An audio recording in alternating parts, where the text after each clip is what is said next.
Your dog is asleep on the floor beside you right now, and its paws are moving, not a single twitch, a full running motion, slow and rhythmic, like it's chasing something just out of reach. Its eyes shift under closed lids. A small sound escapes, something between a whimper and a bark, and then it settles back into stillness. You've seen this 100 times. You've probably smiled at it, maybe even filmed it, and you've always assumed you knew what it meant. But here's what you didn't know. Scientists have been recording the sleeping brains of animals for decades, and what they found inside those brains has quietly changed how we understand the boundary between human inner life and animal inner life. Because if the evidence holds, and it does hold, in rats, in birds, in creatures with no spine at all, then the animal dreaming next to you may not be dreaming of something abstract and foreign. It may be dreaming of the world it wakes up in every day, and you are part of that world. Set up, pivot. The conventional assumption has always been that dreams are a human thing, a product of language, of self-awareness, of the kind of interior life we believe only we possess. If an animal twitches in its sleep, the standard explanation was simple: random nerve firings, muscle maintenance, the biological equivalent of static noise. That assumption started cracking in 2001, and it hasn't stopped cracking since. What the research actually shows is not that animals dream exactly as we do. Nobody is claiming that. What it shows is something more precise and, in some ways, more astonishing. That sleeping animals actively replay their waking experiences at a neural level. Their brains revisit the maze, rehearse the song, reconstruct the route walked that morning. And if an animal's waking life is built around certain places, certain smells, certain routines, certain people, then those things may be the very material the sleeping brain returns to. And the first crack in that assumption came from a rat running in the dark. What happened inside that rat's brain while it slept should not have been possible. That creature's brain, it turns out, was already being mapped. In 2001, at the Massachusetts Institute of Technology, neuroscientists Matthew Wilson and Kenway Louie did something that had never been done quite this way before. They implanted fine electrodes into the hippocampus of rats, the brain region centrally involved in memory and spatial navigation, and they recorded the firing patterns of specific neuron clusters as each rat ran a physical maze. Every turn, every corridor, every decision point produced a distinct pattern of neural activity. They mapped it in detail. They knew from that recording exactly what a rat's brain looked like when the rat was navigating a specific place in the physical world. Then the rat slept, and in the quiet of REM sleep, those same neurons fired again, not randomly, in structured sequential patterns that matched, with enough fidelity that Wilson and Louie could identify them, the patterns produced while the rat was actually running the maze. The sleeping brain was not resting in any simple sense. It was replaying. It was running the maze again, in the dark, with no maze present. The researchers published their findings in the journal Neuron, and what the paper described was not an interpretation or a metaphor. It was a measurable neural event. The sleeping rat's hippocampus was reconstructing waking experience with enough structure that scientists could read which part of the maze the rat appeared to be visiting. Think about that for a second. Not the brain was active during sleep. The brain was active in a way that corresponded to a specific, lived experience from hours earlier. Wilson and Louie had, in effect, read a sleeping animal's mind, not its thoughts, but the neural shape of a memory being replayed. But rats running mazes are one data point. The question that immediately follows is whether this replay happens in animals whose lives are less like a laboratory task and more like a life, and whether what gets replayed is shaped by what actually mattered. What Wilson and Louie captured in those rats is now understood as memory consolidation, the process by which the brain takes waking experience, transfers it from short-term to long-term storage, and reinforces the connections that made that experience meaningful. Sleep, particularly REM sleep, is not downtime.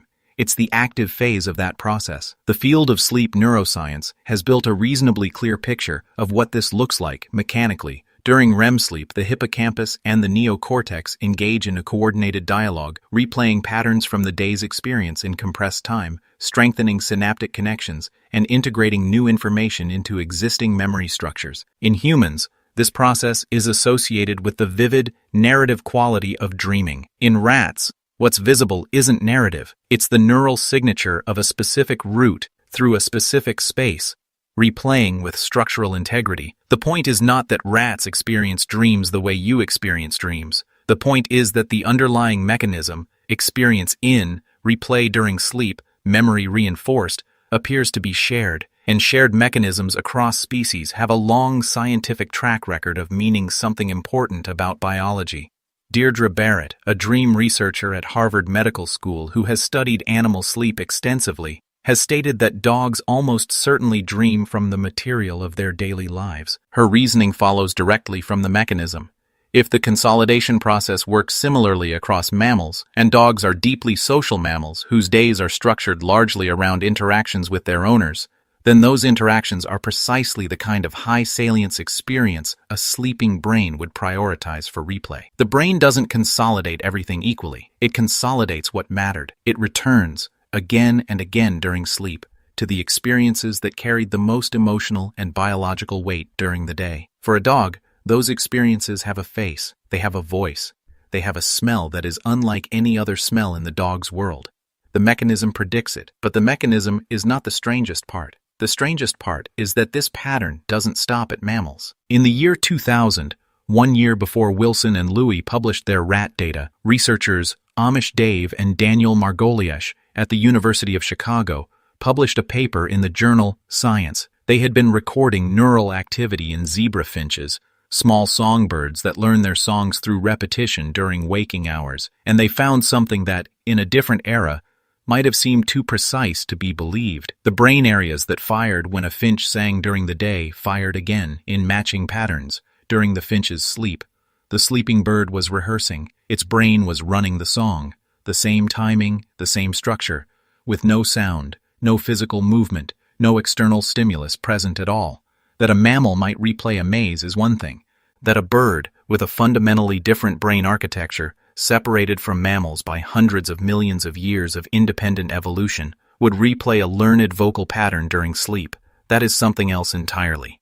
It suggests that sleep-based experience replay is not a mammalian quirk. It may be something older, something the architecture of being an animal, in many of its forms, arrives at independently. And then there is the octopus. In 2021, Sylvia de Souza Medeiros and her colleagues at the Brain Institute of the Federal University of Rio Grande do Norte published research in the journal iScience documenting something that had not been clearly established before. Octopuses alternate between distinct sleep states. One is quiet. One is active. During active sleep, the octopus doesn't just shift slightly. Its skin changes color. Its texture changes. Its eyes move under a translucent membrane. Its suckers contract. Its body twitches in localized rapid bursts. The animal is, from the outside, doing something.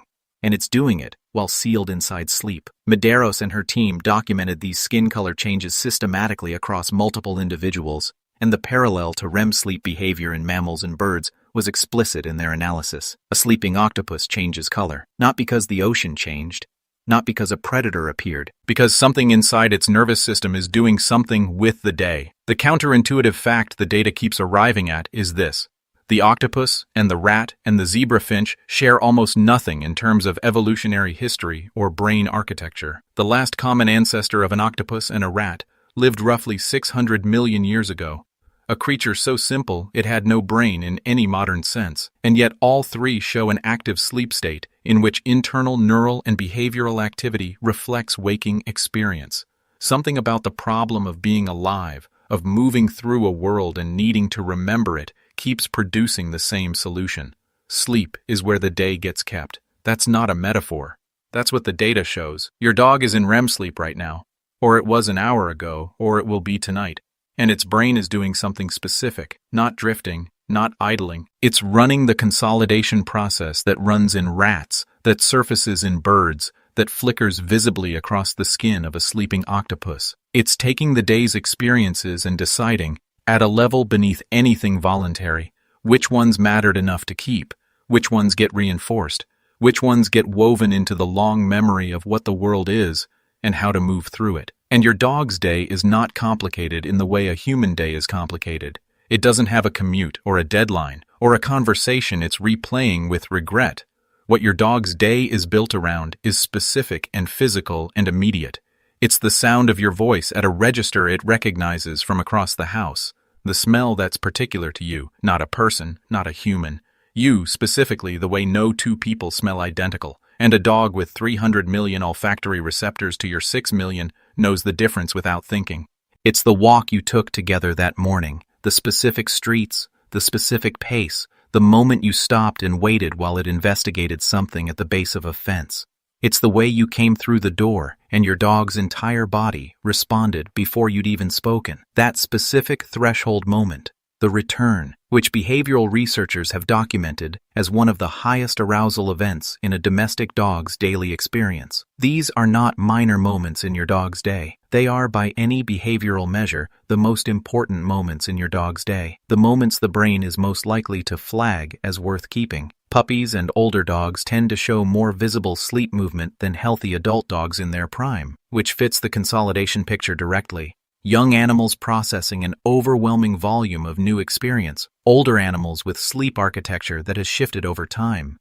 But in any dog, at any age, the sleeping body is not absent, it's occupied. And the life it's occupied with is yours. But whether your dog experiences that replay, whether there is something it is like to be inside that running, that returning, is the question the data hasn't been able to reach yet. Yours. That's the picture the evidence builds. But there is a distance the evidence hasn't crossed, and it deserves to be named. The honest answer is that we cannot see inside an animal's dream. Not literally, not yet. Barrett at Harvard has been direct about this. No one has conducted research that directly captures the exact visual or experiential content of what an animal encounters during sleep. What the studies show is neural replay, behavioral patterns consistent with active dreaming, and evolutionary convergence across wildly different species. What they don't show is an image. They don't show a scene.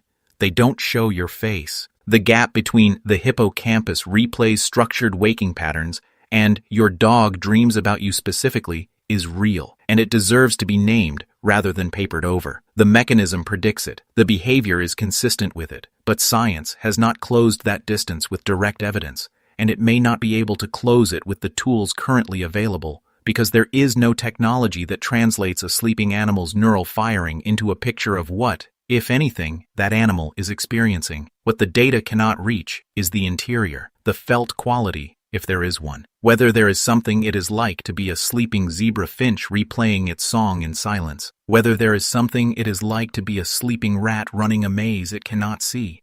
Whether there is something it is like to be a dog in a house that smells of the person it has organized its entire waking life around, and to have that smell, that voice, that return rise again in the dark. That question stays open, and it probably should. Earlier those paws were moving. That small, involuntary running motion while the rest of the room was still. You know now that what you were watching was not static noise. The sleeping brain goes somewhere. It returns to what mattered. And for the animal on your floor, what matters most has a very specific shape. Those small running paws aren't chasing something distant and unknown. They may be chasing something very close.